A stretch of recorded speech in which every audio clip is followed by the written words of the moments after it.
ನಾನು doctor R Panchal, ಜನಸಂದೇಶ ವಾರ್ತೆಗಳಿಗೆ ಸ್ವಾಗತ.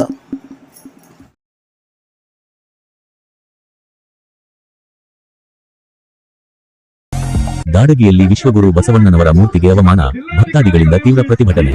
ಭಾಲ್ಕಿ ತಾಲೂಕಿನ ದಾಡಗಿ ಗ್ರಾಮದಲ್ಲಿ ವಿಶ್ವಗುರು ಬಸವಣ್ಣನವರ ಮೂರ್ತಿಗೆ ಕಿಡಿಗೇಡಿಗಳು ಅವಮಾನ ಮಾಡಿದ ಘಟನೆಯು ಸ್ಥಳೀಯರು ಮತ್ತು ಭಕ್ತಾದಿಗಳಲ್ಲಿ ಆಕ್ರೋಶವನ್ನು ಉಂಟುಮಾಡಿದೆ. ಈ ಘಟನೆಯ ಖಂಡನೆಗೆ ಗ್ರಾಮಸ್ಥರು ಮತ್ತು ಭಕ್ತಾದಿಗಳು ಸಂಘಟಿತವಾಗಿ ಪ್ರತಿಭಟನೆ ನಡೆಸಿದ್ದು, ಸ್ಥಳದಲ್ಲಿ ಬಿಗುವಿನ ವಾತಾವರಣ ಉಂಟಾಗಿದೆ. ಘಟನೆಯ ನಂತರ ಭಕ್ತಾದಿಗಳು ಜಮಾಯಿಸಿ ಜೈ ಬಸವ ಘೋಷಣೆಗಳನ್ನು ಮೊಳಗಿಸಿದರು. ತಾವು ಬಸವಣ್ಣನವರ ಆದರ್ಶಗಳು ಮತ್ತು ಮೌಲ್ಯಗಳ ಬಗ್ಗೆ ಆಕ್ರೋಶ ವ್ಯಕ್ತಪಡಿಸಿದರು. ಪ್ರತಿಭಟನಾಕಾರರು ಹುಮ್ನಾಬಾದ್, ಬಸವ ಕಲ್ಯಾಣ ಮತ್ತು ಭಾಲ್ಕಿಗೆ ಸಂಪರ್ಕಿಸುವ ಮುಖ್ಯ ರಸ್ತೆಯನ್ನು ಬಂದ್ ಮಾಡಿ 3 ಕಡೆಗಳಲ್ಲಿ ಟ್ರಾಫಿಕ್ ಜಾಮ್ ಉಂಟಾಯಿತು.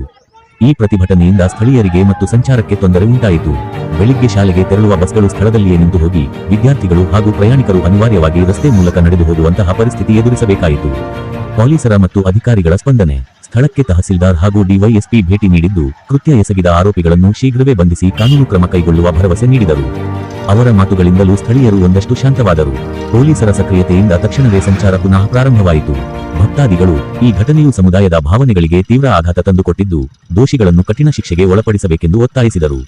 ಅಷ್ಟೇ ಅಲ್ಲದೆ ಭವಿಷ್ಯದಲ್ಲಿ ಇಂತಹ ಘಟನೆಗಳು ಪುನರಾವೃತ್ತಿಯಾಗದಂತೆ ಸೂಕ್ತ ಭದ್ರತಾ ಕ್ರಮಗಳನ್ನು ಕೈಗೊಳ್ಳುವಂತೆ ಅಧಿಕಾರಿಗಳಲ್ಲಿ ಮನವಿ ಮಾಡಿದರು. ಸ್ಥಳೀಯರು ಈ ಘಟನೆಗೆ ತೀವ್ರ ಆಕ್ರೋಶ ವ್ಯಕ್ತಪಡಿಸಿದ್ದು, ಬಸವಣ್ಣನವರ ಮೂರ್ತಿಯ ನಿರ್ವಹಣೆ ಮತ್ತು ಭದ್ರತೆಯನ್ನು ಉತ್ತೀರ್ಣಗೊಳಿಸುವಂತೆ ಒತ್ತಾಯಿಸಿದ್ದಾರೆ. ಈ ಘಟನೆ ಸಂಪ್ರದಾಯ, ಧರ್ಮ ಮತ್ತು ನೈತಿಕತೆಯ ಕುರಿತು ಚರ್ಚೆಗೆ ಕಾರಣವಾಗಿದೆ. ಸಮುದಾಯದಲ್ಲಿ ಬಿಗುವಿನ ವಾತಾವರಣ ಉಂಟಾದರೂ ಅಧಿಕಾರಿಗಳ ಭರವಸೆ ಮತ್ತು ಪೊಲೀಸರ ನಿರ್ವಹಣೆ ಮೂಲಕ ಶಾಂತಿ ಪುನಃ ಸ್ಥಾಪನೆಗೊಳ್ಳುವ ಸೂಚನೆಗಳು ಗೋಚರಿಸಿವೆ.